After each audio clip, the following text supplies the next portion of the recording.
I was always very impressed with what Frank Holmes used to say about gratitude, because my grandmom used to say something very similar. She said, never expect things for free from anyone. Don't expect and don't have the mentality of entitlements. And I think so many of the social problems in the Western countries today have underlying the fact that people have this huge entitlement mentality of getting something for free, and they somehow, the whole political and social major pop culture is such that people think it's their right to expect things for free. So I think I quite like that, Frank's thoughts on gratitude. I have two announcements before Nancy Snelson comes here. One is that we have booked a restaurant, a very nice restaurant and a pub not very far from here. And there will be a sheet on the table outside with, so if you have not already confirmed to me, please write your name there. After the seminar, we will go to that place for dinner and drinks. Of course, everyone will be responsible for paying their own bill, but that allows us a reserved area to continue talking when we finish the seminar. The other thing is that most of the authors have their books on the tables here and the tables outside. There's also I don't think there's anything free. If you do pick up anything, please ask the authors about it, but communicate with them direct about any books or CDs you might be interested in. So we'll carry, so we have just Nancy Snelson will speak, and then we'll go for lunch outside.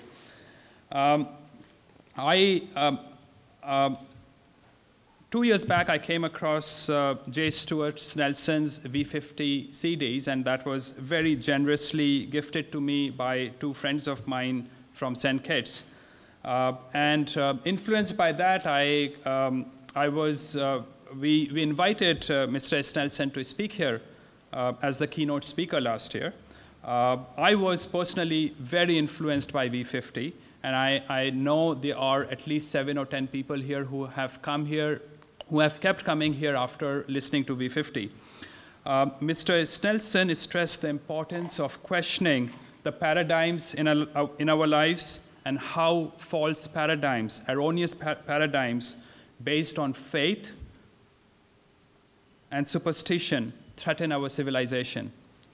He shows how the use of scientific method to identify the causes and effects of our social problems can create a world of peace, prosperity, and freedom. In his recently released book, Taming the Violence of Faith, which I think is available here, and also books of Walter Block I can see here, and Lilija Valis's poetry book is somewhere there, and CDs. So his latest book, Mr. Snelson's latest book, Taming the Violence of Faith, which has recently been released, unifies religion, politics, and economics to create a new science, the science of social causality.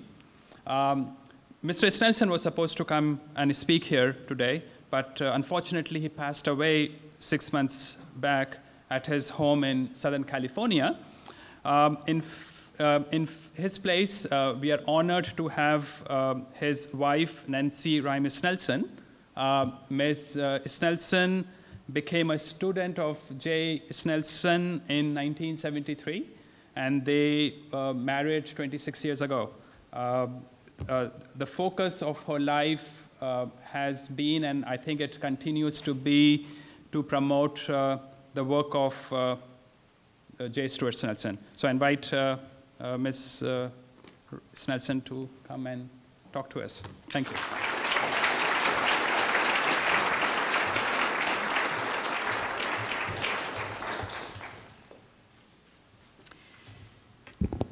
Good morning, everyone. Good morning. The title of this lecture, admittedly, is audacious. It is bold, to say the least.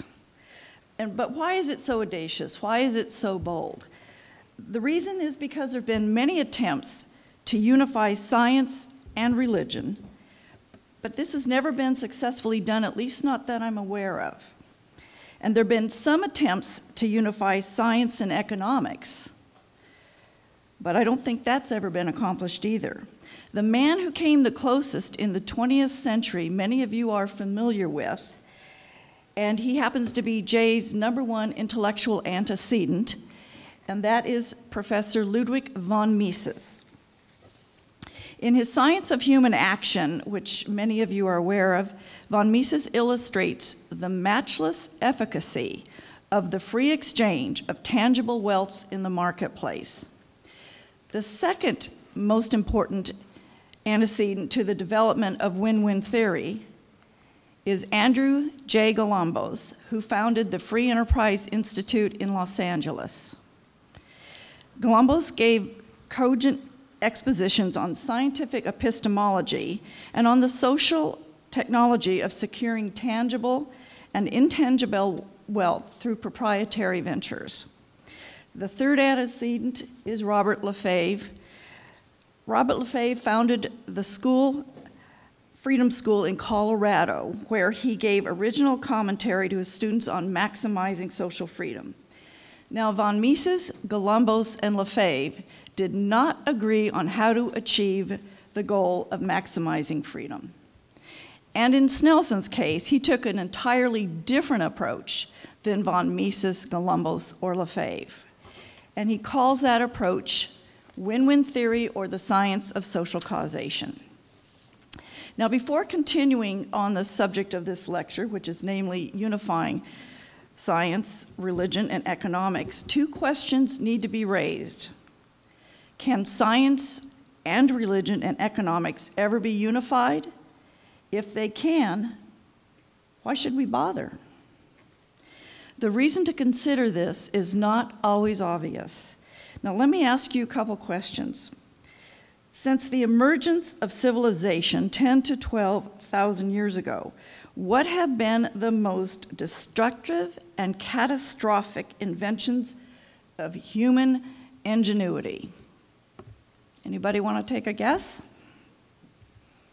If we'd have the time, I'd actually have all of you write it down on a piece of paper and read it to us, but you know, that would take probably all day. In a mere 60-minute lecture, we don't have time, but if you want to do it, see me at lunch. Here are the most destructive and catastrophic inventions of the human mind, and there are two and only two. They are the invention of institutionalized religion, and from that you can probably guess the second, the invention of institutionalized government. Now, if you've only read a little world history, you know that the institutionalized religions have been responsible for the murder, torture, imprisonment of millions upon millions of people, many of them children.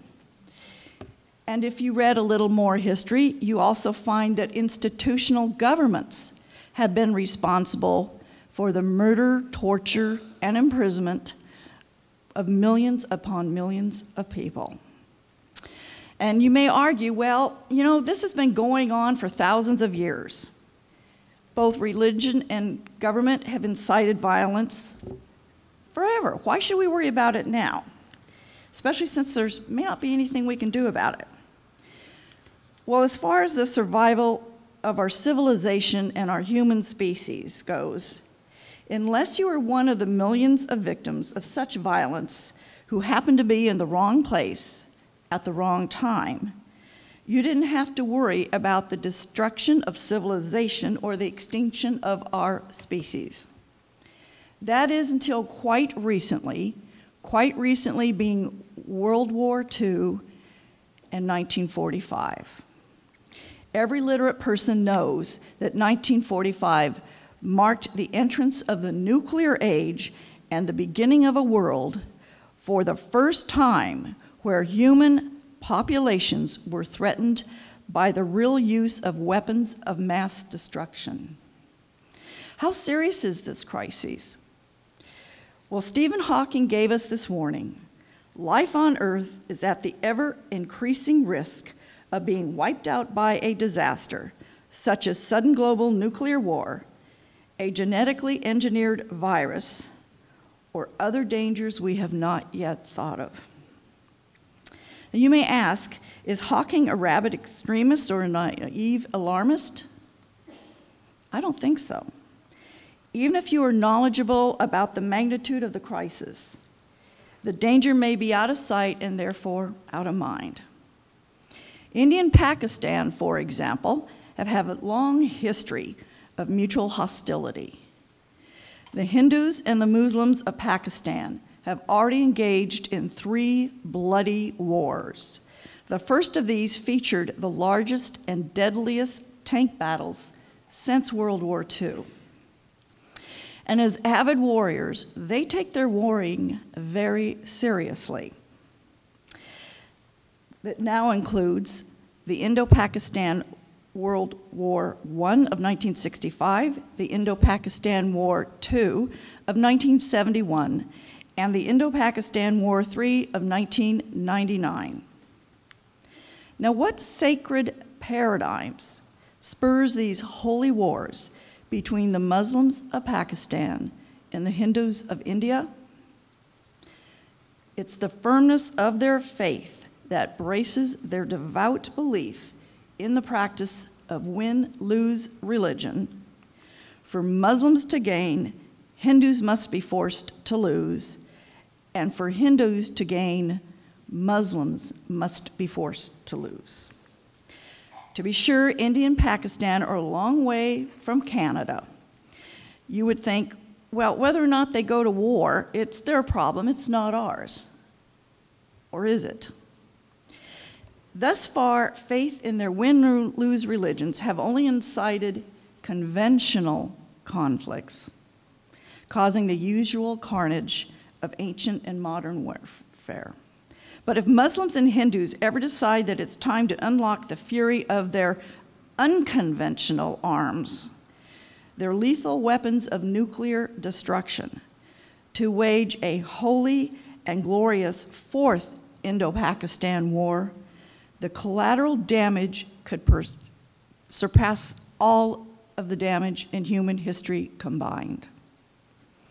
If they incinerate themselves by launching their own cache of 50 to 60 nuclear warheads at each other, those far from the fury may cry, "What a tragedy!" Too bad for them, but unfortunately, or fortunately as it will be, we're nowhere near there.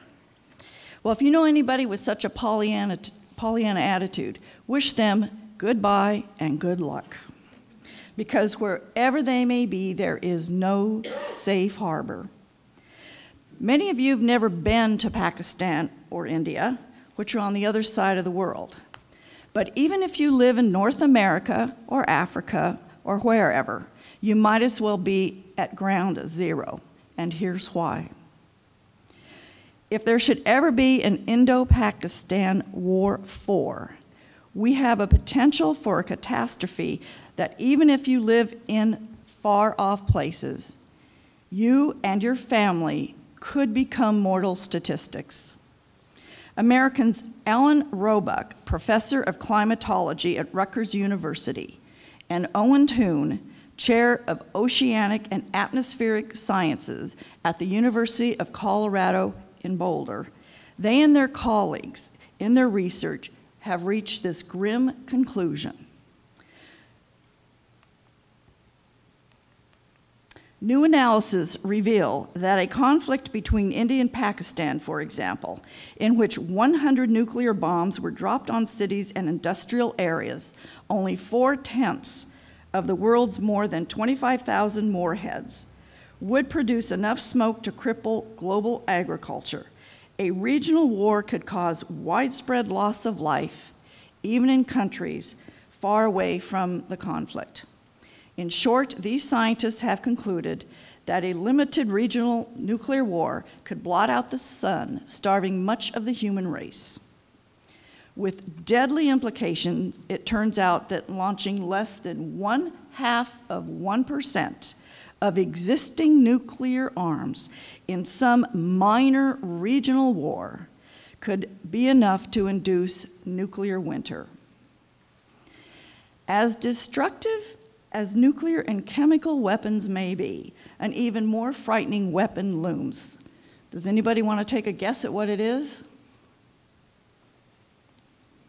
Weapons of biological warfare could trigger a global pandemic, a worldwide plague that could wipe out humans faster than they could procreate.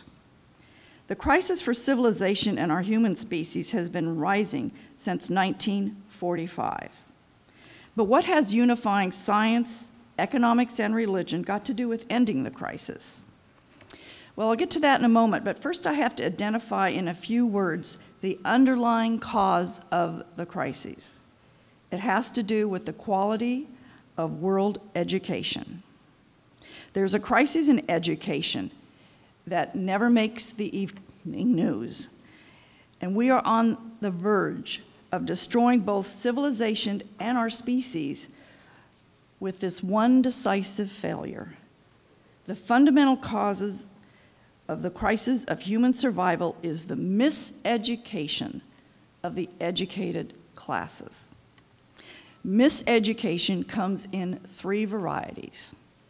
One, miseducation on which physical causes lead to which physical effects. Miseducation on which biological causes lead to which biological effects. And miseducation on which social causes leads to which social effects. The most social destruction follows widespread miseducation on which social causes lead to which social effects. How serious is this problem of worldwide miseducation? Miseducation of the educated classes is the root cause of world war, world poverty, and world servitude. That's a pretty serious claim. But to substantiate this claim, it's important that we precisely define the key term miseducation. By the way, when anyone ever claims to have science in any field of knowledge, and not a pseudoscience, it is very important to be semantically precise. So thus, win-win theory is a science based on semantic precision. So here's a precise definition of miseducation. Miseducation is any increase of any individual's misunderstanding of which physical, biological, and social causes lead to which physical, biological, and social effects. Now, in defining education, or miseducation, there's a corollary that follows. And it is the definition of education, which has the potential to revolutionize education from kindergarten to graduate school, wherever it is applied. Education is any increase in any individual's understanding of which physical, biological, and social causes lead to which physical, biological, and social effects.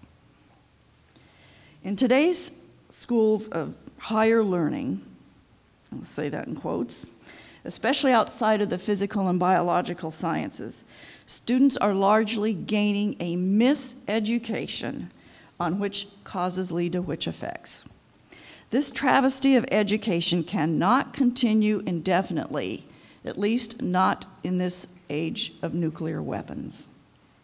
Either the world's colleges and universities will supersede the downside of miseducation with the upside of education, or the human race will perish from self-extermination, leading to self-extinction. Now, it's often embarrassing, I'm sure you've felt this, for me to be classified as a Homo sapien, but nonetheless, it would seem to be an unfortunate loss if we should become extinct through the calamities of institutionalized stupidity. If we're going to unify science with economics and religion, we'd better have a clear understanding of the nature of science. This means it should be precisely defined.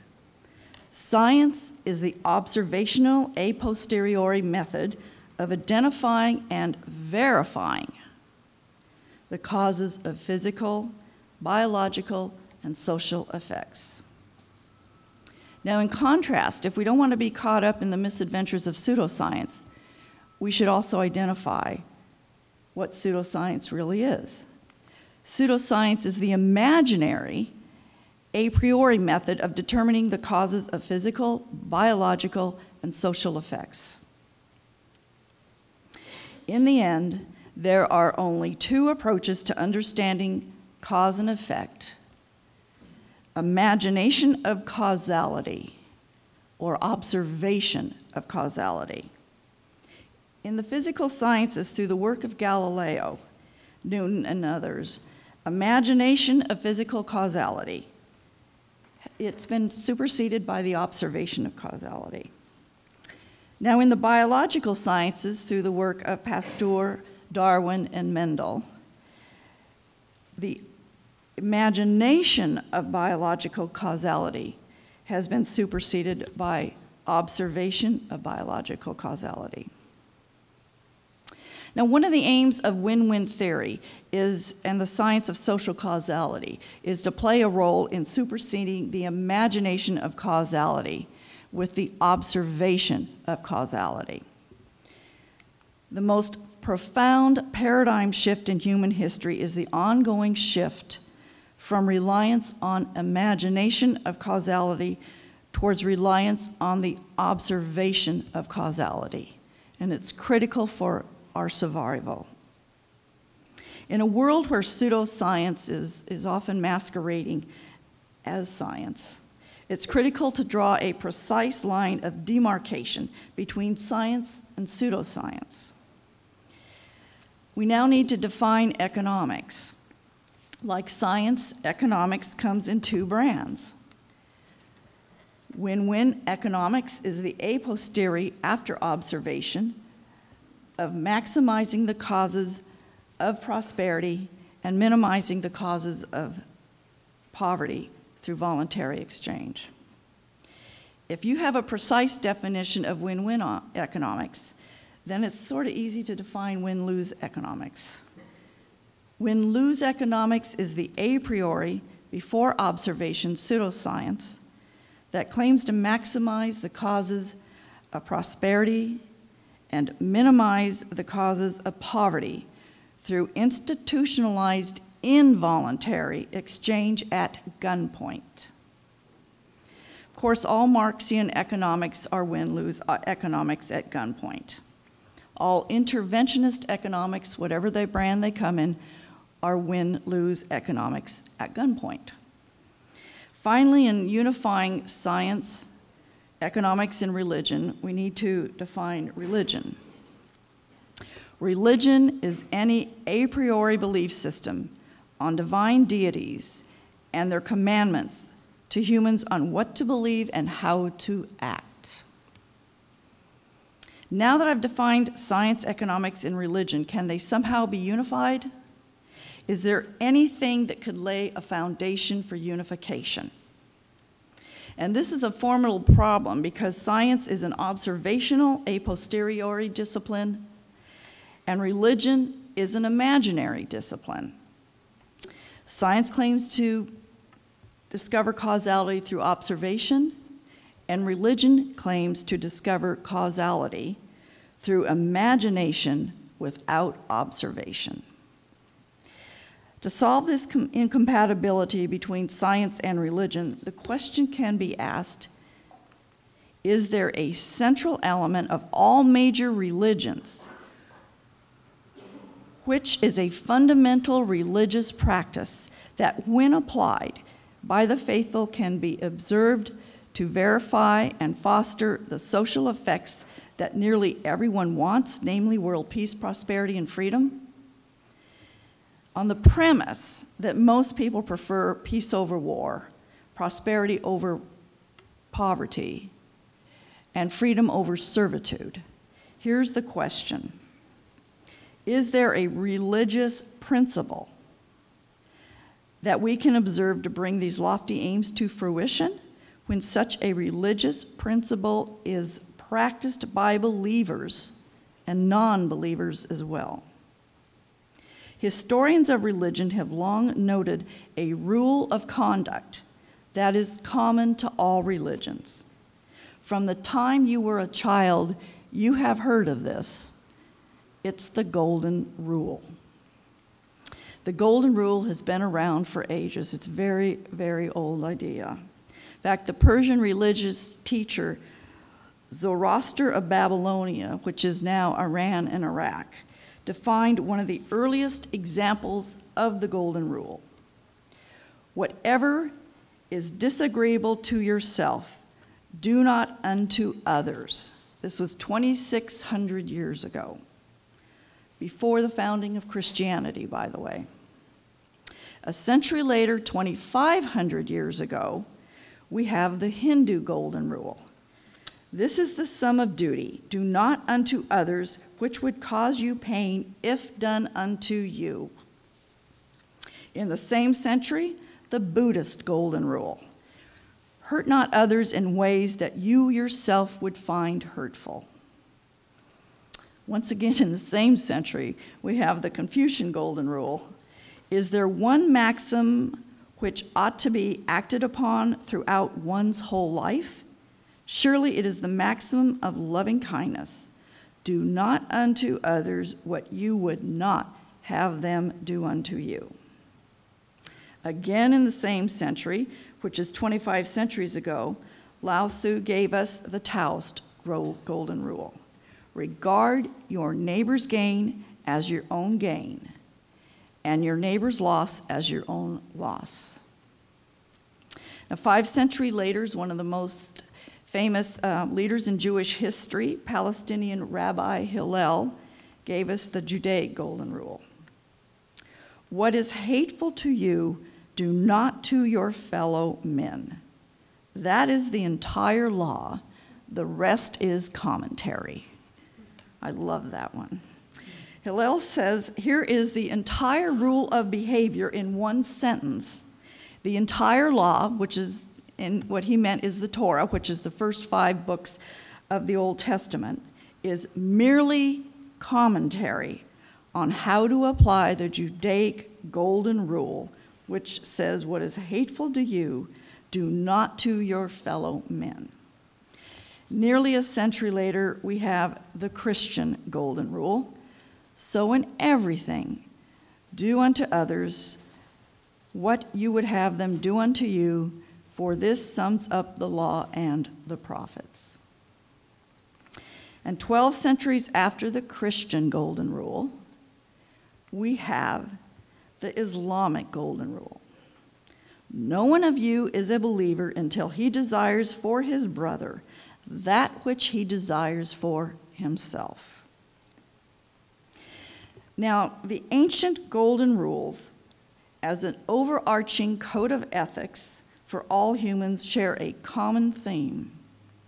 They directly discourage win-lose behavior, thereby indirectly encouraging win-win behavior. Due to its priceless social value, this rule is truly golden. Now, to go beyond the general acceptance of the Golden Rule towards the practice of the Golden Rule, an ironclad case must be made for its universal equity, utility, and morality. To begin an effective and lasting trend away from the miseries of war, poverty, and servitude, towards the blessings of peace, prosperity, and freedom, the overwhelming benefits of the Golden Rule must be revealed without compromise. And especially it must be shown to respected people with good minds and education. And the reason is these people wield the greatest social influence over our society. All of these key golden rules can be generalized as one central rule for human behavior, regardless of one's ethnicity, culture, or gender. Here is a precise definition of Snelson's Golden Rule principle. Do not seize wealth and freedom from others, as you would not have them not seize, as you would have them not seize your wealth and freedom.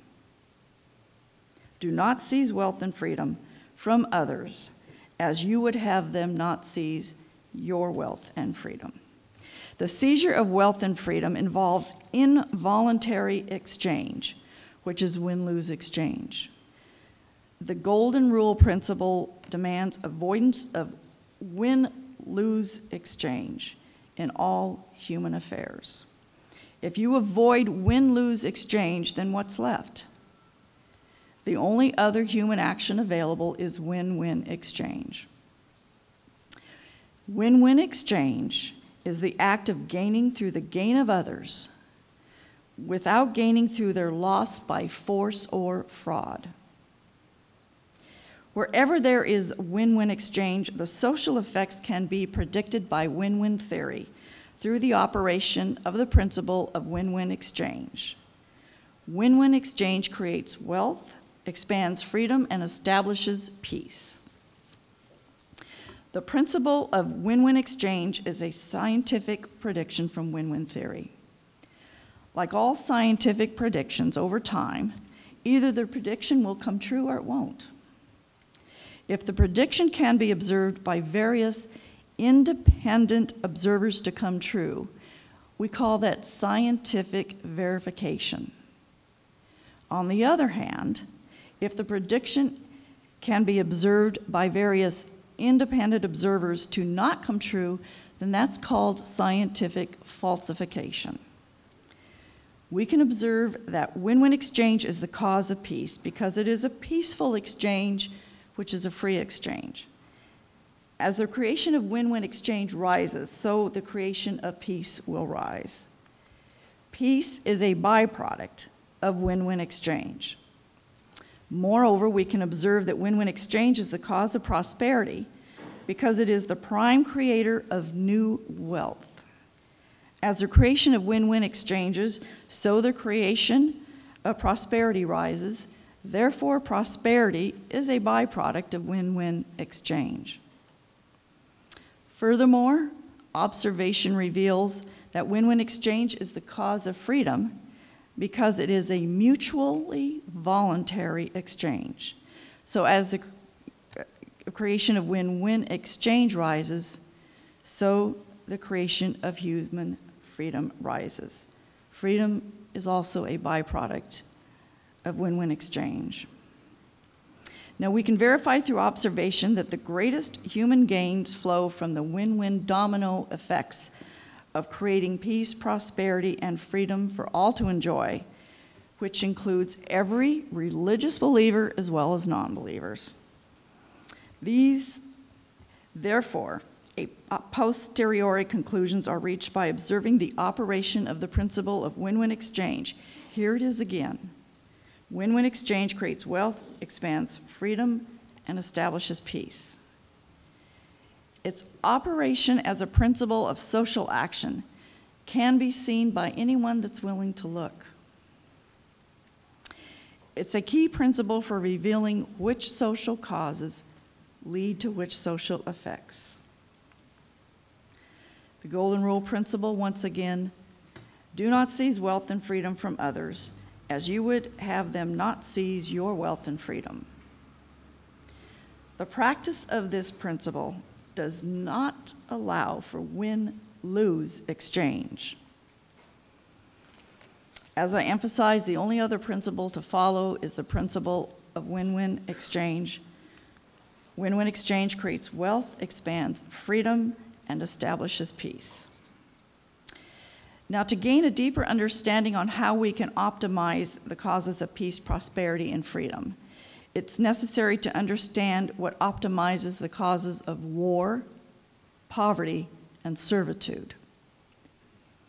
Now, this leads to the question, is there a generalization that be contrary to the principle of win-win exchange? Indeed, there is an opposing principle, and you can probably guess what it is, the principle of win-lose exchange. Win-lose exchange seizes wealth, expands servitude, and fosters war. Institutionalizing win-lose seizure of wealth for religious or political gain advances poverty by decreasing productivity and increasing the scarcity of goods and services. The more win-lose exchange, the more poverty. Poverty is a byproduct of win-lose exchange. Moreover, win-lose exchange imposes involuntary servitude by forcing some people to serve others against their will. Again, we have the principle of win-lose exchange and the principle of win-win exchange. As these predictions of win-win theory are verified through indirect and direct observation, their prestige as true principles of social action will continue to rise.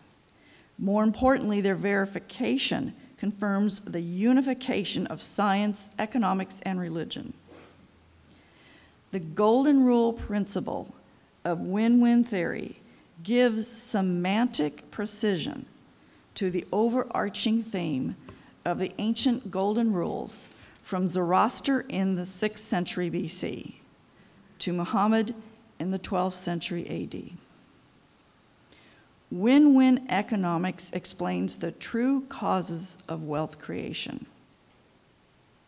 The prime cause of wealth creation will always be to follow the golden rule principle as an inviolable code of win-win business and win-win ethics.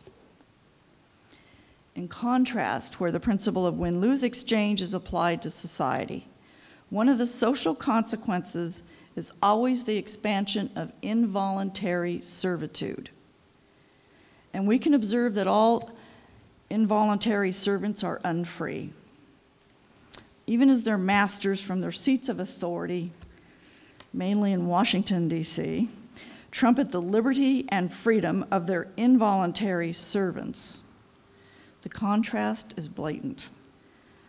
An observation reveals that it's impossible to be free and unfree at the same time. The more win-lose exchange, the more servitude. Therefore, human servitude is a byproduct of win-lose exchange. Furthermore, win-lose exchange fosters and imposes the conflicts of war. We can also see that the coercive exchange is unpeaceful exchange due to its belligerent and bellicose nature. The more win-lose exchange, the more warfare. Therefore, warfare is a byproduct of win-lose exchange. These fatal effects of the principle of win-lose exchange can be seen by anyone that's willing to look. These principles of win-win and win-lose exchange are essential guidelines to the understanding of causality, because they reveal which social effects lead to which causes lead to which social effects. Now, education is about understanding which physical, biological, and social causes lead to which effects. Education has its roots in observation and verification of cause and effect. So failing at education, what's left? Miseducation is about misunderstanding which physical, biological, and social causes lead to which effects. In our time, we have enough knowledge of social cause and effect to replace war with peace, poverty with prosperity, and servitude with freedom.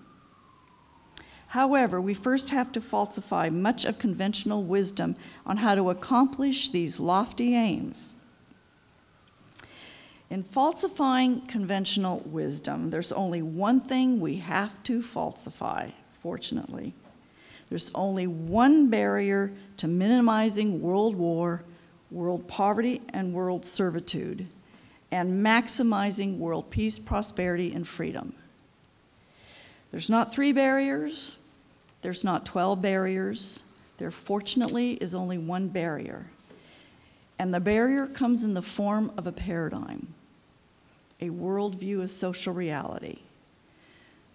Jay called this paradigm the win-lose paradigm. For us to gain, they must lose through force or fraud. The win-lose paradigm is the foundation for all political action.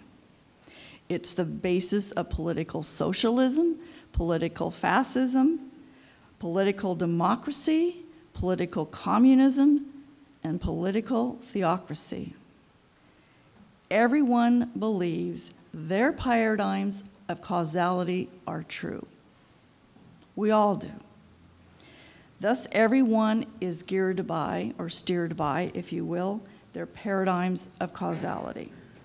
Now, if you can't change people's false paradigms of causality to true paradigms of causality, nothing is going to change. For this pressing reason, the win-lose paradigm, in whatever variation it may take, must be falsified and repudiated. The most powerful strategy of falsifying false paradigms is the scientific method. By falsifying the win-lose paradigm, at the same time you falsify all political and theocratic action as a workable means to peace, prosperity, and freedom. For nearly 50 years, Jay was in the business of repudiating the win-lose paradigm in whatever variation it may take. When he found himself in a social gathering, people would ask him, well, what do you do? He would frequently, depending upon what group he was with, say, well, I'm an epistemologist. But a lot of people don't know what that means. So he would say, I'm in the paradigm-shattering business. Jay gave his seminars for decades, and it was as a proprietary venture. There were no subsidies. And we now have published his major work, and that is Taming the Violence of Faith, Win-Win Solutions for Our World in Crisis. The purpose of this book is to falsify those win-lose paradigms as the basis for a theocratic and political win-lose game. Furthermore, the purpose of it is to verify the win-win paradigm as the basis for world peace, prosperity, and freedom. To follow what we're doing, we have founded a limited liability company to market win-win theory. Now, I brought a limited number of the books here. There's one, I believe, over there. Yeah. And there's a few out there. They're $25 each, US or Canadian. You can also get them from Amazon, or you can get them directly from our website. While Jay was writing the book, I read it many times. In fact, one of my last fond memories of Jay before he went in the hospital was we were sitting out in the backyard on our patio, which overlooks a beautiful golf course, and we just sat there all day relaxing, editing the manuscript. He printed it out, one half for me, one half for him, and then we'd trade over. That was one of the most meaningful days we ever spent together. Now, for the first time, I'm actually reading the book for the pure pleasure of it, not with the intent of editing or anything like that. And I have to tell you, I'm only halfway through. I mean, the book just came out. But I keep saying, damn, this is good, you know? It's amazing to me. I didn't appreciate it while he was writing it. But I'm not the only one that recognizes its value. There's a few reviews on Amazon. There's not many yet because, as I said, it just came out. And by the way, it will be out on Kindle. It's being put in a Kindle right now. But I wanted to read what Dr. Norm Immerman, who lives in Palos Verdes, California, wrote. He ordered that book, and he must have read it all the way through the first night he got it because he posted the review on Amazon the next morning. Jay Stuart Snelson, in his book, Taming the Violence of Faith, has taken the subject of sociology to new heights by innovating a brilliant integration that can solve the problems of society which have previously been thought of as being unsolvable. His use of syllogisms is beyond reproach as he develops finally the science of sociology. Questions and conflicts that previously have no solutions have been solved. In the process of Snelson's treatise, a well-organized history is presented that integrates the failings of the past with his science of the present. He demonstrates the causes and effects of the many wars, riots, thefts, and inhumanities of men towards each other over the common denominator behind most of the ills of society. Now, some of you know that Jay also gave his V50 lectures to thousands of people that truly did shatter their paradigms. And we found that the audio version of the course has the same effectiveness as the live lectures did. There's still a few of them available. You can get them through our website. But once they're gone, we're going to be focusing on his producing his human action seminars, his human action solutions, and the rest of his work on win-win theory, which of course does include this book. But at the end of the seminar, it was amazing to see the different changes in the paradigm shift. I was one of those people. I thought the solution was a political one, and I wanted to make a difference in the world, and I wanted to be a congressman. That was at the ripe old age of 23. Well, my paradigm certainly got changed. But I'd like to end with a poem. And the poem sort of shows you what Jay was thinking when in 8th grade. He wrote this in 1950. He was in 8th grade. I was barely a year old.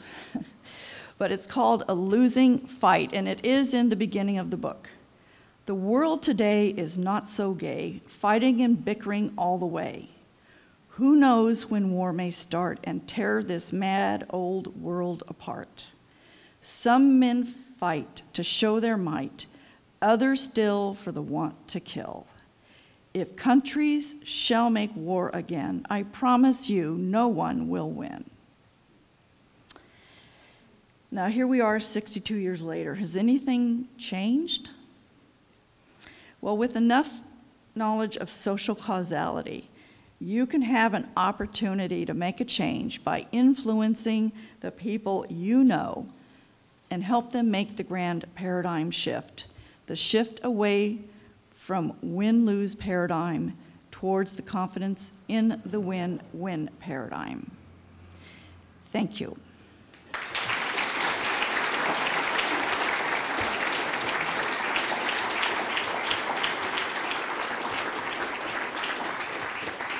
You want any questions, or are you going to do that later? I don't know if anybody will have any. We'll do the. Yes. Yeah, because we are recording, it's best that you ask the questions.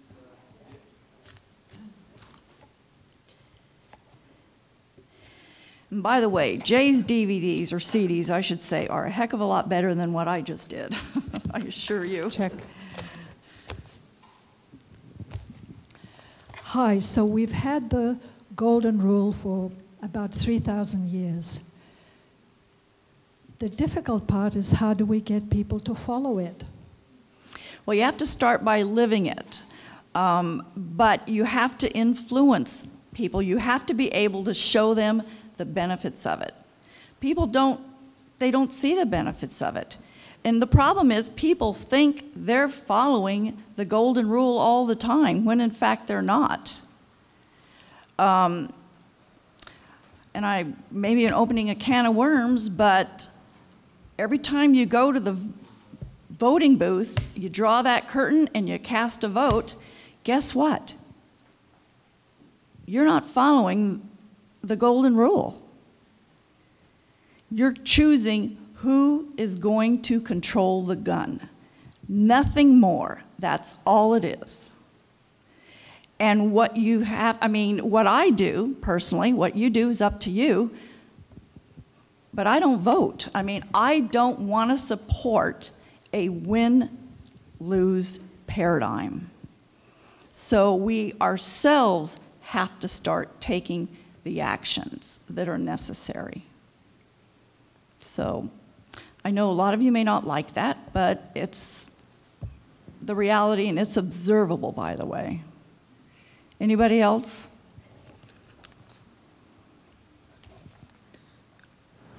The risk of appearing a bigot, I'd like you to comment on something that I noticed in your presentation when you went through all the golden rules from the past, and all of them but one have this paradigm: don't do unto others what you don't want done unto yourself.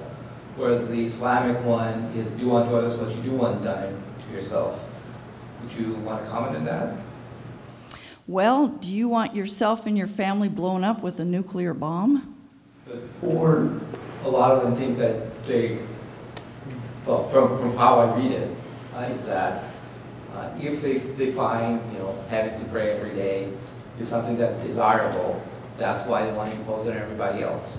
Well, their goal is to get rid of the infidels. I assume you're talking about bombers, and that sort of thing, the suicide bombers. Their goal is to get rid of the infidels. There's a lot of fundamental Christians that would do the same thing, quite frankly, I know. Fortunately, one of them's in my family. But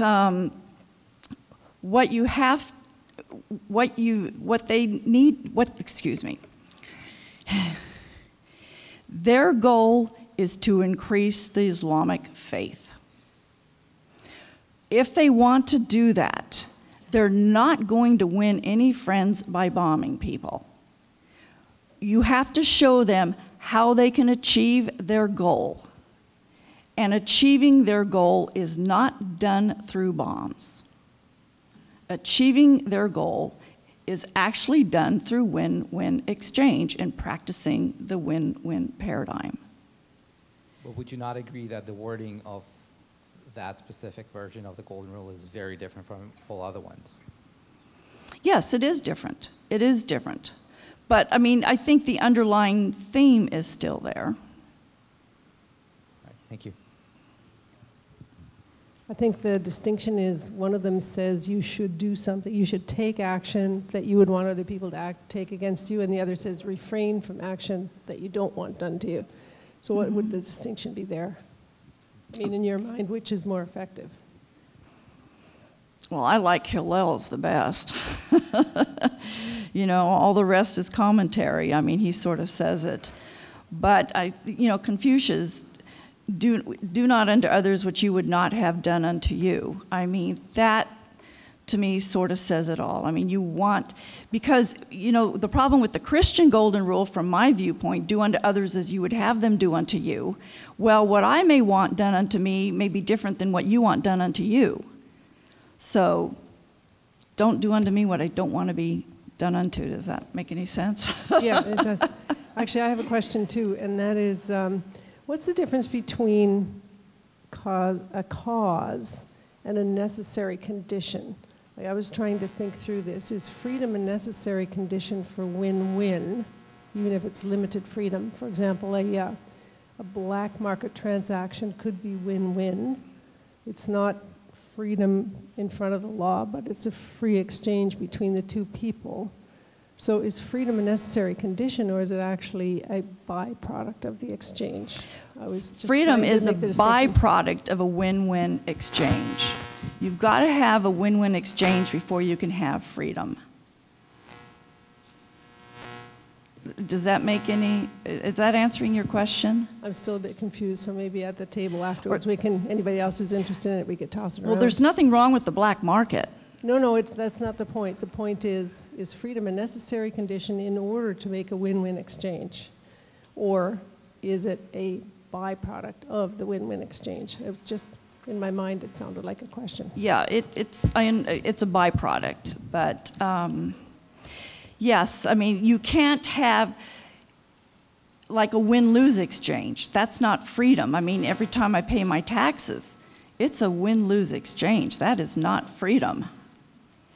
Now, if I want to pay taxes, then it's win-win, but... A free exchange is where there is no coercion on either party's part.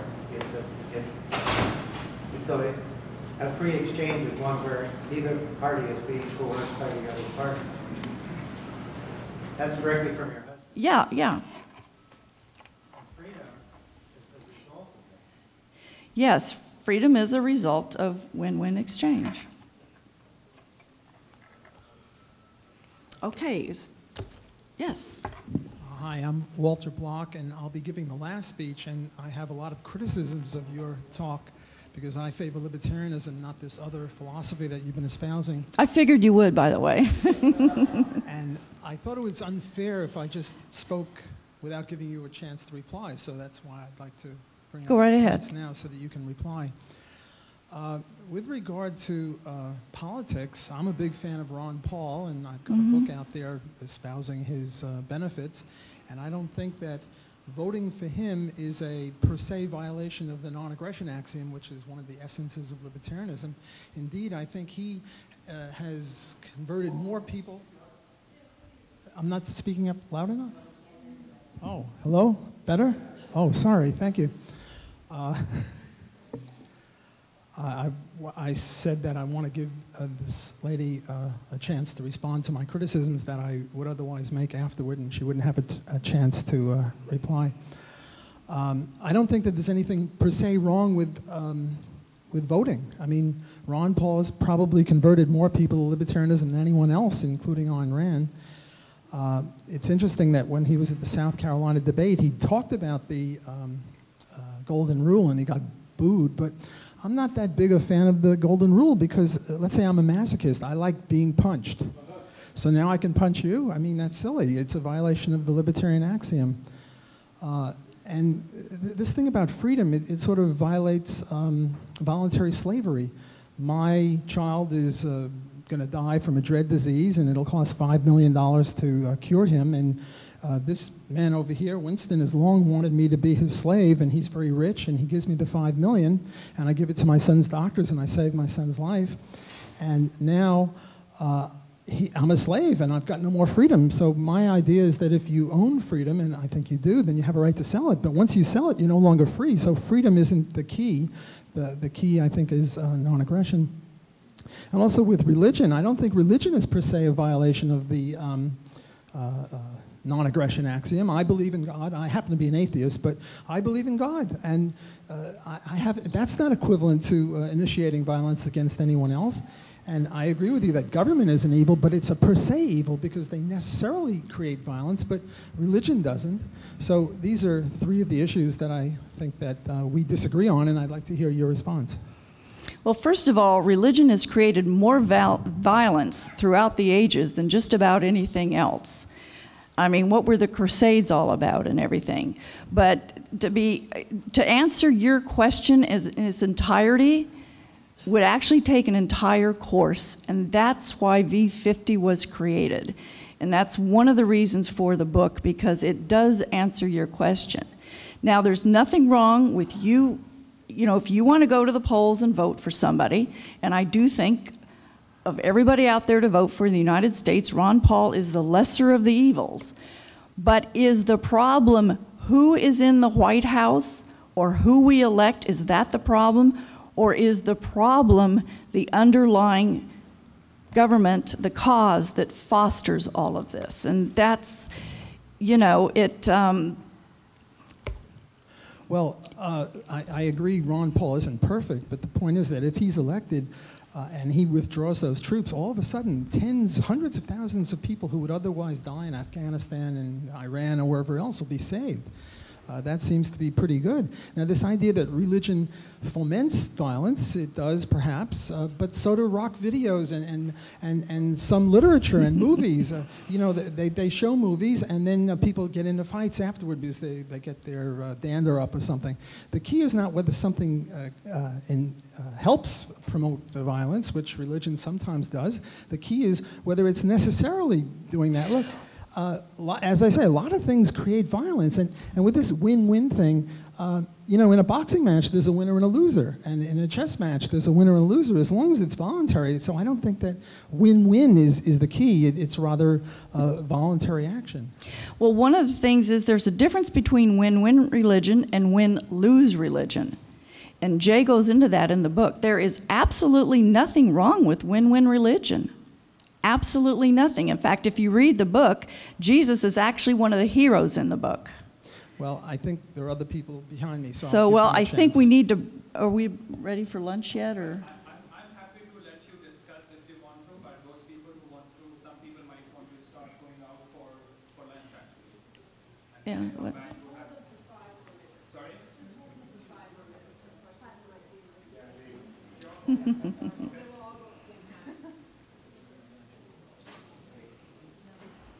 Now I'm holding everyone. That's kind of intimidating. I had a question about religion. If we have these two major issues facing civilization, we have organized government, organized religion, and I think we should have some delicacy dealing with one of the most dangerous things in the world, which is religion. So my question is, why are we even using the word religion for the golden rule when it seems to me the golden rule is sort of logical and rational? I know what pain feels like, and I know that I'm a human being and you're a human being and you must have the same feelings that I do. It seems to be like a logical train of thought. And I don't think, my question is why are we even referencing religion at all, given what an absolutely dangerous thing it is? Well, because, I mean, you really need to read the book to get the answer to that question. The main causes, as I said in the beginning, of the problems are the government and religion. And those are the main problems. Now, to my knowledge, there is such a thing as a win-win government, and that's what V50 was all about, and there's no time to go into it now. And there is definitely such a thing as win-win religion. So the golden rule is part of win-win religion. I just don't see how it's religious. I think that it could be established pretty logically. And well, mostly because it's in the religious documents that have been handed down for ages, for millennia. It is a religious rule, as far as I know. But it could be accepted by yeah, but just because it's a religious rule doesn't mean it's not good. I mean, it's... Oh, I'm not saying that at all. I'm just saying it's not reliant on faith in any religion at all. It just seems... Okay. No, it's not. I'm just going to put that out there. Yeah. No, I mean, it's observable that the golden rule is a good thing. Okay.